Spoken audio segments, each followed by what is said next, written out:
कांग्रेस के संगठनों में नई ऊर्जा का संचार करने की कोशिश अब शुरू हो गई है और इसी दिशा में अग्रिम संगठन यूथ कांग्रेस भी अब निष्क्रिय पदाधिकारियों की छुट्टी करने की कवायद शुरू कर चुका है।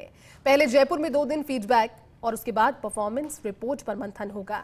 इसके बाद निष्क्रिय पदाधिकारियों की विदाई तय है। देखिए खास रिपोर्ट। महिला कांग्रेस और एनएसयूआई के बाद अब यूथ कांग्रेस को भी मजबूत बनाने की कवायद शुरू हो गई है। संगठन ने निष्क्रिय पदाधिकारियों को पद मुक्त करने की तैयारी की है। पीसीसी कार्यालय में इसको लेकर संगठन 2 दिन के मंथन में जुट गया है।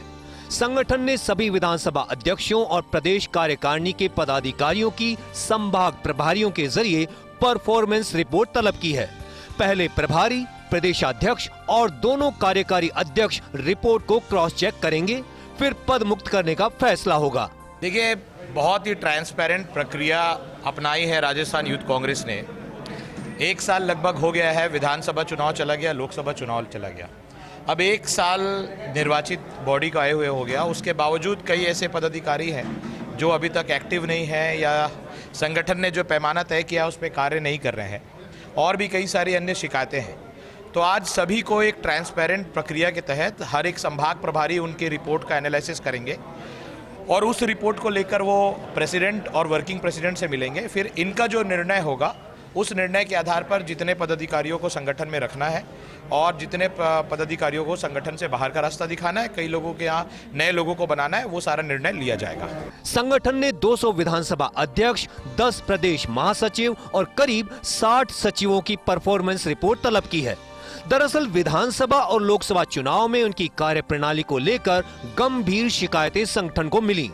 कई पदाधिकारियों ने संगठन के दिशा निर्देशों की पालना नहीं की, बैठकों और धरने प्रदर्शन में शामिल नहीं हुए।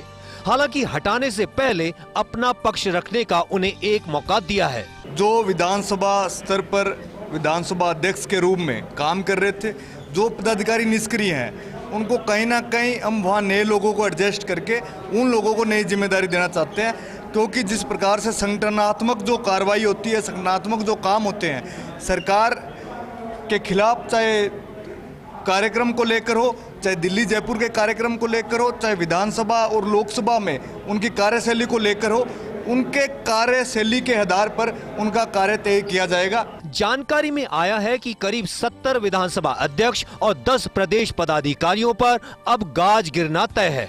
संभवतः इसी हफ्ते पद मुक्त पदाधिकारियों की सूची जारी कर दी जाएगी। उसके बाद जिला स्तर पर निष्क्रिय पदाधिकारियों को हटाने की एक्सरसाइज शुरू होगी।